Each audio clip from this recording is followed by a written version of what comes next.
Today I'm going to be using this book by Liz Simpson. We're going to go through some of the affirmations and the questions. But first thing we're going to do is called supercharge. So we spend 5 minutes, if you can sit by the sun, it's like a meditation, and we're going to open the heart. So the left hand on the heart and the right hand on the stomach. And I'm going to sit by my window because I have sun here, but you can go on your roof or your backyard or to the park. Anywhere you could go for 5 minutes.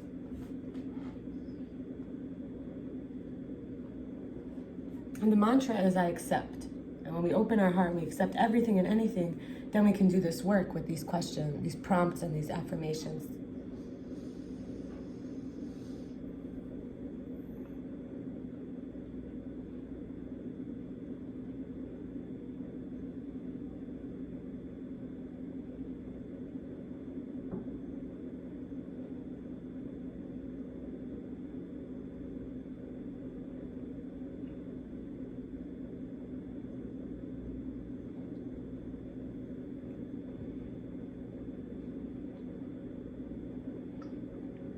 You may accept the organs.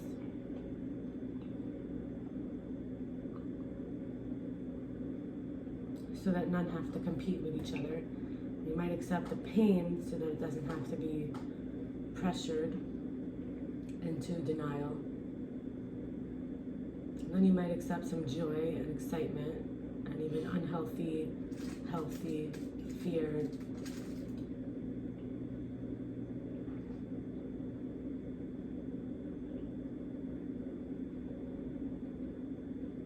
You might want to accept up and down and left and right and front and back.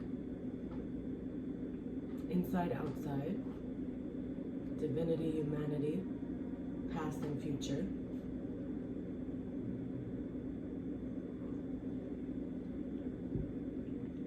Natural and artificial. Clear and cloudy.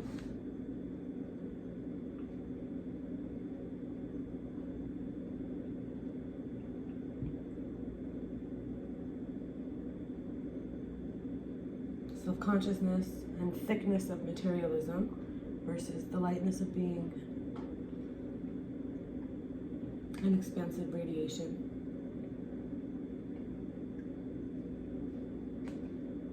The source of all, and also the furthest point away from the source.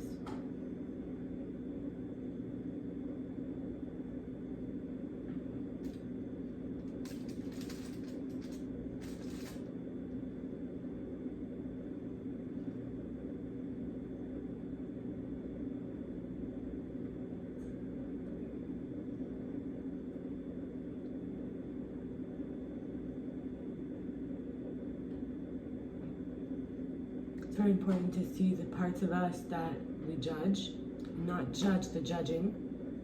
Non-judgmental awareness does not mean we don't judge. It means we practice being aware without judging. Without judging the awareness.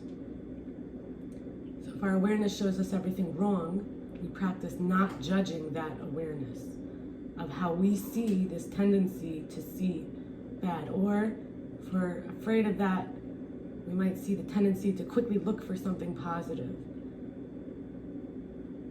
And we don't judge that need to try to find something good very quick. We don't judge either kind of awareness. Whether it's a seeking awareness, looking out, or it's a hungry awareness, pulling in.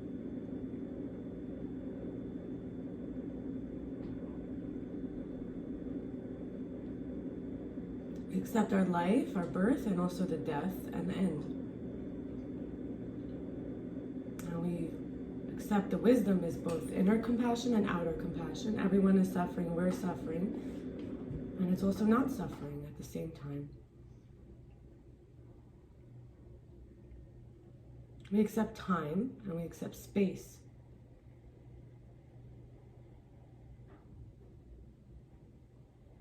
We accept differences that are possible because of time and space.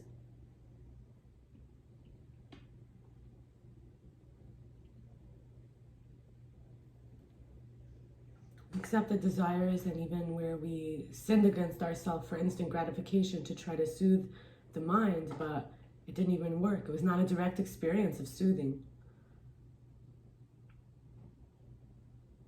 accepting the desire to know can be an addiction. To know the answer, even if it's false.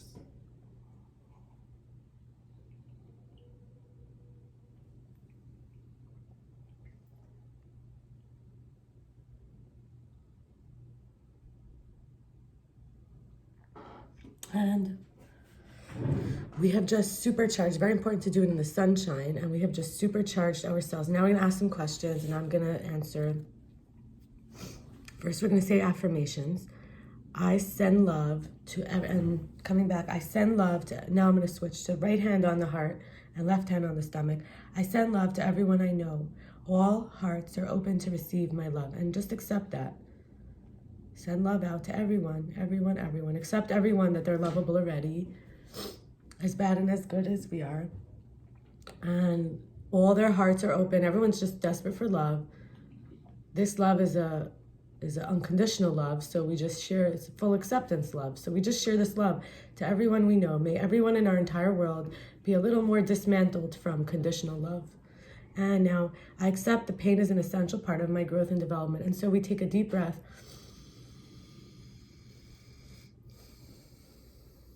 And in releasing, we release the resistance. And so pain now becomes less charged. We do not have to run away. And find a pain place in the body, anything, tension, any pain, any kind, and just breathe into it for a second. Breathe into it as part of the pleasure, as if it felt good. And if we can't do that, you realize right away, maybe the approach is to grasp even when it's pain or pleasure. So we just practice yielding now.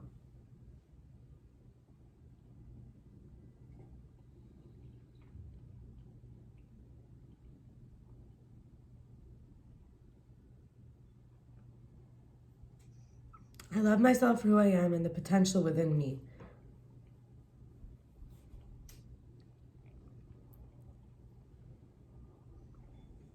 So we're loving ourselves as a work in process. We're not finished yet.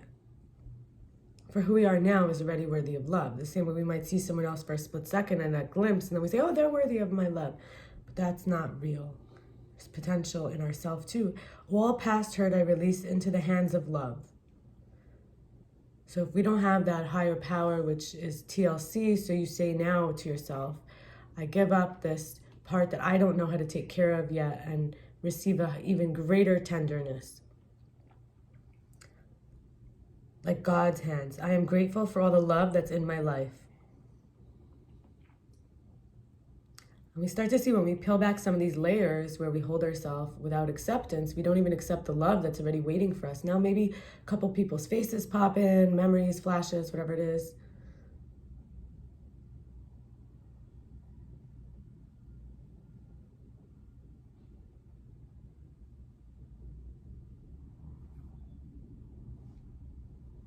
Feel the love. And other people deserve my compassion.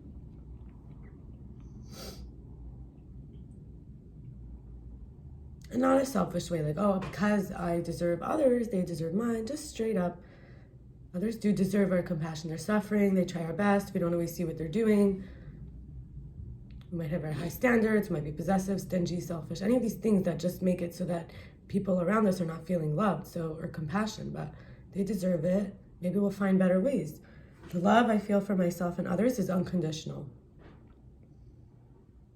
We're starting to have a direct experience of love by now, hopefully, and it's different than when you love it because it's good, because you like it, because that's always changing. The receiver shapes what the vessel is giving, what the giver is giving. What the water changes shape to be in the vessel, but if you put rocks in the cup, you cannot put as many rocks in the cup as you want to. It's whatever the vessel is willing to hold. So now we're moving into this unconditional love. We realize with our potential, with everybody else, there is this less of this like separated, isolated, fragmented sense of where I am loved because I did a good job on that one thing, or because I could say that I was willing to sacrifice 10 years of my life to get that title. So letting go of that kind of love for just the real love now, and it can be given to anyone. And now finally, love will set us free. Others love the best they can. If someone doesn't love me enough, they may be limited in their expression of love and deserve my compassion. I'm holding my parents in my mind's eye as I read this, and also some men that I dated, where I became very close and they didn't have enough love. I realized the limited resource they didn't have to give me, I'm still worthy of it, but some people don't have enough to give.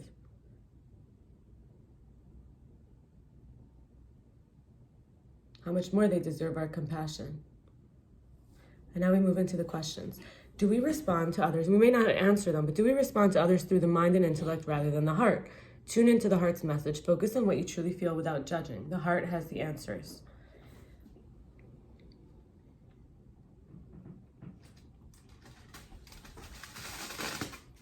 How much do you feel connected with others? Try going out and smiling at people. You'll be surprised how many people smile back. Are you hard on yourself for failing?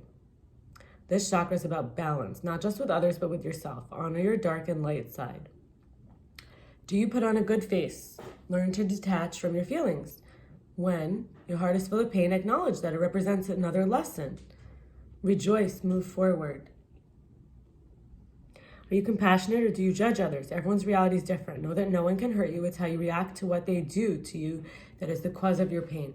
These prompts are bringing to mind that we give ourselves when we give our real expression. Suppression causes illness, and expression causes well-being. We will have well relationships when we express our feelings without judging ourselves. And that's how we can be good partners in relationships to others, whether it's family, friends, business, or neighbors. And yet having boundaries means we start first with compassion.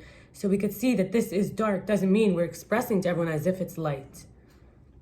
And finally, we're able to see that how often do we actually take accountability for increasing the love in our life? Are we willing to go out and smile at people, strangers? Of course it feels good. Or are we so busy looking for that person to go out of their way to smile to us? And in that case, there's deeper healing here in the heart, which is that I'm walking around with an unmet need. And that's what the heart holds. When we do not feel comfortable to share even our love, which could be our feelings, including anger, if that's what's coming up. The anger has pain underneath it. If we suppress that, it becomes grief. Grief in the heart means we can't go out and smile at people. We stay stuck in the mind because it's not safe in the heart. We put on a face thinking we have to be smiling, even though it's not how we really feel. And we think we're a failure because we're not able to grieve for the version of us that didn't know how to do it yet. And then the new version can emerge, a brighter version of us with light and dark with the edges. So bigger edges, a bigger vessel can take more light. Its dark is pushed out. And finally, it's also like being able to hold multiple situations. In grief, you realize, you missed the situation, but you're growing out of it, through it. You're growing past it, you're growing bigger. So when someone loses someone or a job or a house, then life changes and moves forward. The more that we can actually express the grief and the love we had for that thing which is gone, and that honors it, then we can start to be that way with others. We can hold multiple parts of ourselves and others. So this is all from the book from Liz Simpson, Healing the Different Chakras, Healing. And this today was about the heart chakra.